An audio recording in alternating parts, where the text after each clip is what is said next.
एक बादशाह अपने महल की छत पर टहल रहा था। टहलते टहलते इसकी नज़र महल के नज़दीक घर की एक छत पर पड़ी, जिस पर एक बहुत खूबसूरत औरत कपड़े सुखा रही थी। बादशाह ने अपनी एक नौकरानी को बुलाकर पूछा कि ये किसकी बीवी है। नौकरानी ने कहा, बादशाह सलामत, ये आपके गुलाम फिरोज की बीवी है। नौकरानी की बात सुनने के बाद बादशाह नीचे उतर गया, लेकिन बादशाह पर इस औरत के हसन वजमाल का सिहर छा गया था। इसने फिरोज को बुलाया। फिरोज हाजिर हुआ तो बादशाह ने कहा, फिरोज, हमारा एक काम है। हमारा ये खत फुला मुल्क के बादशाह को दे आओ और इस खत का जवाब भी उनसे ले आना। फिरोज ने कहा, बादशाह को हुक्म सर आंखों पर, और वो खत को लेकर घर वापस आ गया और उसको अपने तकिए के नीचे रख दिया। इसके बाद सफर का सामान तैयार किया, रात घर में गुजारी और सुबह मंजिल मकसूद पर रवाना हो गया। फिरोज इस बात से लाइल्म था कि बादशाह ने उसके साथ क्या चाल चली है। उधर फिरोज जैसे ही नजरों से ओझल हो गया, बादशाह चुपके से फिरोज के घर पहुंचा और आहिस्ता से फिरोज के घर का दरवाजा खटखटाया। फिरोज की बीवी ने पूछा, कौन है? बादशाह ने कहा, मैं बादशाह हूँ, तुम्हारे शौहर का मालिक। तब उसने दरवाजा खोला।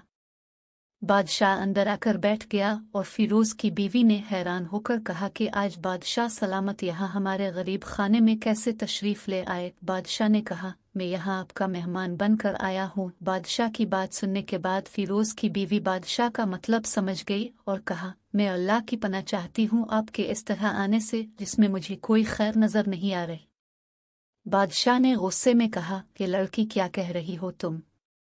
शायद तुमने मुझे पहचाना नहीं, मैं बादशाह हूँ, तुम्हारे शौहर का मालिक। फिरोज की बीवी ने कहा, बादशाह सलामत, मैं जानती हूँ कि आप ही बादशाह हैं, लेकिन बुजुर्ग कह गए हैं, शेर को अगर जितनी भी तेज भूख लगी हो लेकिन वो मुर्दार तो नहीं खाना शुरू कर देता। बादशाह सलामत, तुम इस कटोरे में पानी पीने आ गए हो जिसमें तुम्हारे कुत्ते ने पानी पिया है। बादशाह को इस औरत की बातों से बड़ा शर्मसार हुआ और उसको छोड़कर वापस चला गया, लेकिन अपने चप्पल वहीं पर भूल गया। अब फिरोज को आधे रास्ते में याद आया कि जो खत बादशाह ने इसे दिया था वो तो घर पर ही छोड़ आया है। इसने घोड़े को तेजी से वापस मोड़ा और अपने घर की तरफ लपका।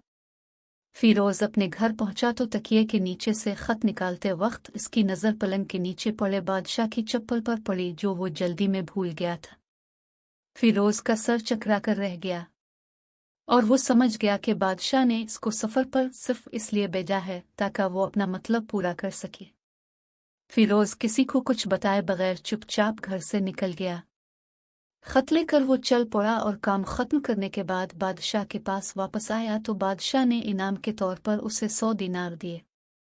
फिरोज दिनार लेकर बाजार गया और औरतों के इस्तेमाल के कीमती कपड़े और कुछ तहाइफ भी खरीद लिए। घर पहुंचकर बीवी को सलाम किया और कहा, चुलू तुम्हारे में के चलते हैं। बीवी ने पूछा, ये क्या है? उसने कहा, बादशाह ने इनाम दिया है और मैं चाहता हूँ कि ये पहनकर अपने घर वालों को भी दुख हो। बीवी तैयार हुई और अपने वालिदैन के घर अपने शौहर के साथ रवाना हो गई।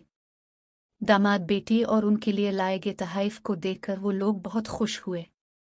फिरोज बीवी को छोड़कर वापस आ गया और 1 महीना गुजरने के बावजूद ना बीवी का पूछा और ना उसको वापस बुलाया। फिर कुछ दिन बाद इसके साले इससे मिलने आए और इससे पूछा कि फिरोज, अब हमें हमारी बहन से गुस्से और नाराजगी की वजह बताएं या फिर हम आपको काजी के सामने पेश करेंगे। तो उसने कहा, अगर तुम चाहो तो कर लो, लेकिन मेरे जिम्मे इसका ऐसा कोई हक बाकी नहीं जो मैंने अदा न किया हो। वो लोग अपना केस काजी के पास ले गए तो काजी ने फिरोज को बुलाया और काजी इस वक्त बादशाह के पास बैठा हुआ था।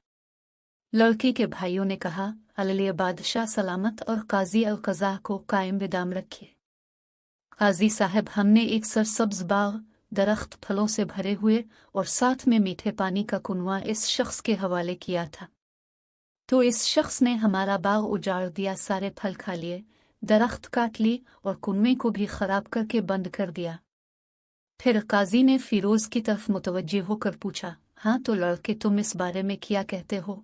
फिरोज ने कहा, काजी साहिब, जो बाग मुझे दिया गया था वो इससे बेहतर हालत में मैंने उन्हें वापस किया है। काजी ने पूछा, क्या इसने बाग तुम्हारी हवाले वैसी ही हालत वापस किया है जैसे पहले था? उन्होंने कहा, हाँ वैसे ही हालत में वापस किया है, लेकिन हम इससे बाग वापस करने की वजह पूछना चाहते हैं। काजी ने फिरोज से पूछा, तुम क्या कहना चाहते हो इस बारे में? फिरोज ने कहा, काजी साहिब में बाग किसी बुग़्ज़ नफ़रत की वजह से नहीं छोड़ा, बल्कि इसलिए छोड़ा कि एक दिन मैं बाग में आया तो इसमें मैंने शेर के पंजों के निशान देखे तो मुझे खौफ हुआ कि शेर मुझे खा जाएगा, इसलिए शेर के इकराम की वजह से मैंने बाग में जाना बंद कर दिया। बादशाह जो टेक लगाए ये सब कुछ सुन रहा था और उठकर बैठ गया और कहा, फिरोज अपने बाग की तरफ अमन और मुतमईन होकर जा। वल्लाह इसमें कोई शक नहीं कि शेर तमेरी बाग आया था, लेकिन वो वहां पर ना तो कोई असर छोड़ सका, ना कोई पत्ता तोड़ सका और ना ही कोई फल खा सका। वो वहां पर थोड़ी देर रहा और मायूस होकर लौट गया, और खुदा की कसम ने कभी तमेरी जैसे बाग के गिर्द लगे मजबूत दीवारें नहीं देखे। तो फिरोज अपने घर लौट आया और अपनी बीवी को भी वापस ले लिया। ना तो काजी को पता चला और ना ही किसी और को के माजरा किया था।